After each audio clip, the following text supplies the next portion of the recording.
ilmu tauhid. Nah, banyak juga ilmu tauhid itu. Ada yang namanya tauhid rububiyah, tauhid uluhiyah, macam-macam. Ada yang namanya tauhid asma wa sifat, macam-macam. Ibu belajar asma-ul-husna, ya kan? Ya Allah, ya Rahman, ya Rahim, ya Malik, ya Kudus. Itu kan ada asma-ul-husna. Itu termasuk kepada dalam ilmu tauhid. Tauhid itu intinya kita yakin bahwa Allah itu memang cuma sifat. Walaupun agama lain ngomong ada 3, ada 4, ada 10. Jangan dipedulikan, karena itu keyakinan mereka. Jangan pula kita ngatoi wong. Hei, kalau ini ngomong Tuhan 3, sikok 1, 3. Jangan peduli. Atau masuk neraka. Ilmu yang keempat, ibu-ibu juga belajar tentang akhlak. Tentang akhlak, Bu. Coba kita rasakan sekarang betapa jauh gesernya akhlak itu di dalam kehidupan kita. Kalau dulu ya Bu, kita nak lewat depan orang tua, permisi ya Bu, nunduk ke badan. Lewat depan orang tua, nunduk ke badan. Tapi kalau sekarang ibu mundur, kaki ibu terus sepak. Ya Bu, boleh cucu ibu. Apa? Karena tangan dikasihkan muka HP, katanya aman kaki neneknya lagi terkunjung. Di dalam majelis taklim kita belajar ilmu fikih. Nggak belajar ya Bu? Nggak belajar. Mak mano cara sholat yang benar, mak mano cara wudhu yang benar, yang dasar-dasar baik Bu. Nggak usah yang tinggi-tinggi kok. Yang penting kita tahu, yang penting kita paham bahwa di dalam berwudu ini cara yang sebenar-benarnya. Ya kan Bu? Contoh, kita berwudu di dalam fikih batas muka kita ini dari mana ke mana? Ya Bu? Dari mana ke mana Bu batas muka kita? Sampai sini. Dari tumbuh rambut sampai ujung dagu. Dari pentil kuping kanan sampai pentil kuping kiri. Nah, pernah dah kira-kira kita waktu berwudunya asal basah baik? Ya Bu, pernah dah kita rasakan sendiri. Mana yang sebenarnya seharusnya basah kalau basah dari sini ke sini, dari sini ke sini itu dibasahi, bukan diincip, siram baik. Sayang Bu, bawa balik kondangan, kaki juga berdarah, bedak. bibir, udah Bu asal-asal baik. Itu banyak. Jadi ke depan, karena kita yang namanya di majelis taklim dapat ilmu, sudah tahu bagaimana cara berwudu dengan benar, laksanakan wudhunya dengan benar. Kalau nggak tahu mana yang salah, mana yang benar, masih melakukan kesalahan, nggak dapat usul. Kalau nggak tahu, dah. Berikutnya di dalam majelis taklim kita juga belajar sejarah. Kita tahu setiap tahun kita memperingati Isra dan Mi'raj Nabi Muhammad SAW. Dari mana Bu kita tahu? Dari sejarah. Bukan dari dongeng, bukan dari cerita. Udah, kakek aku tuh bercerita. Kakek bercerita, dia pernah membaca sejarah. Bagaimana sejarahnya Rasulullah menjemput salat. Bagaimana sejarahnya kehidupan Nabi Yusuf. Banyak. Maka dari itu di majelis taklim juga selipkan ilmu sejarah. Oke? Berikutnya belajar baca tulis Al-Quran.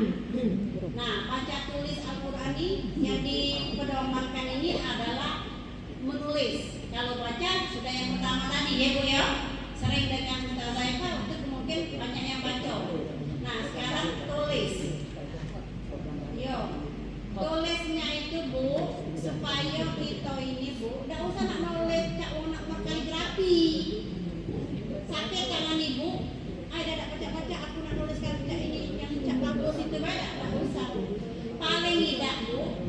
kita belajar dan tangan kita ini pernah menulis ayat Al-Quran. Jangan kita berteriak kayak nyuruh cucu, ayo di TPA, nulis gak kau tuh. Nenek dewe di majelis taklim pernah gak nulis? Nah, dan kayak itu ya Bu. Nulis dikit-dikit Pak Bu, paling tidak. Oh, kita nulis Allah.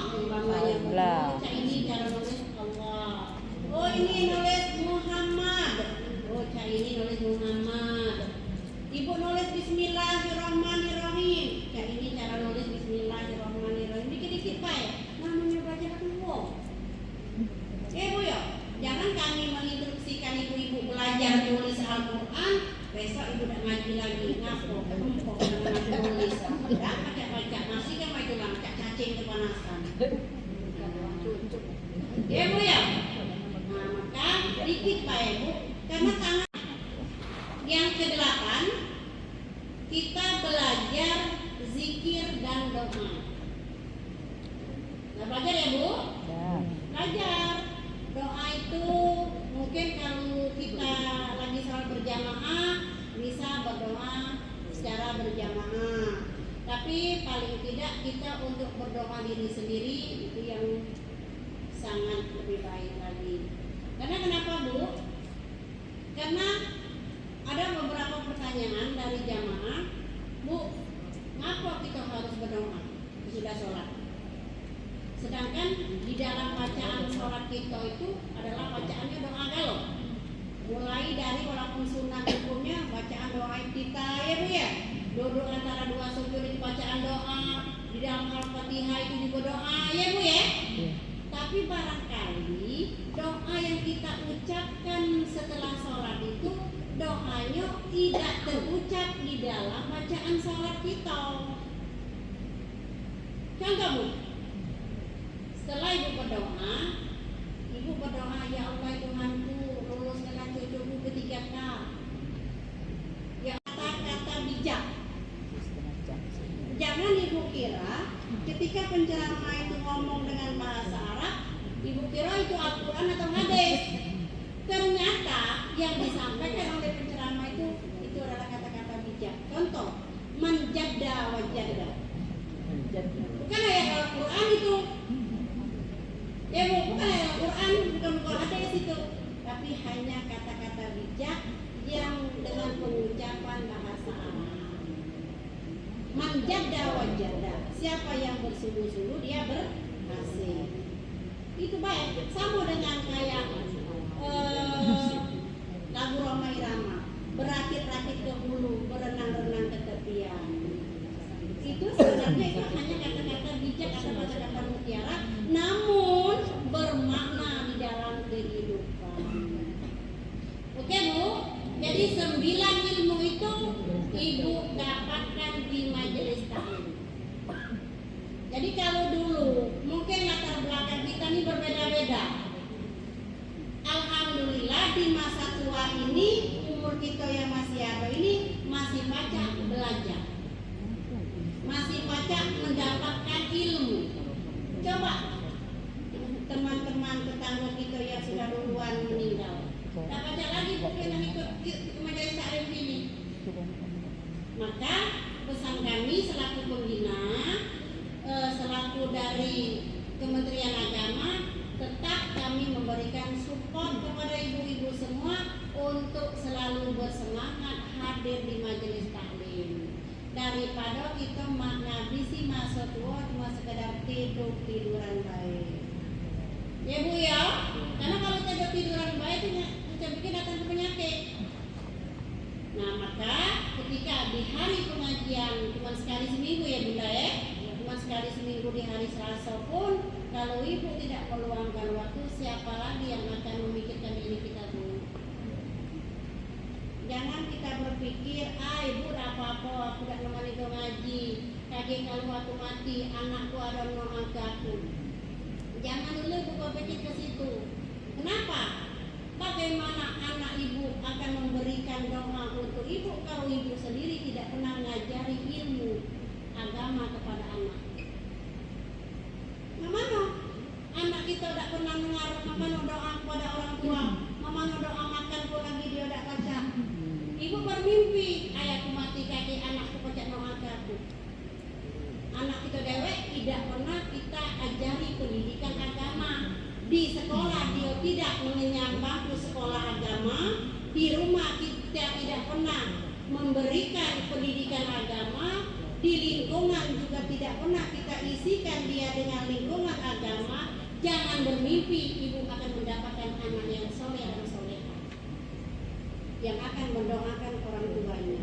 Maka dari itu ibu-ibu, selagi masih ada nyawa di diri kita ini, tetaplah kita banyak-banyak belajar, terutama untuk diri sendiri dulu. Oke ya Bu? Paham? Sampai di sini ada pertanyaan, silakan.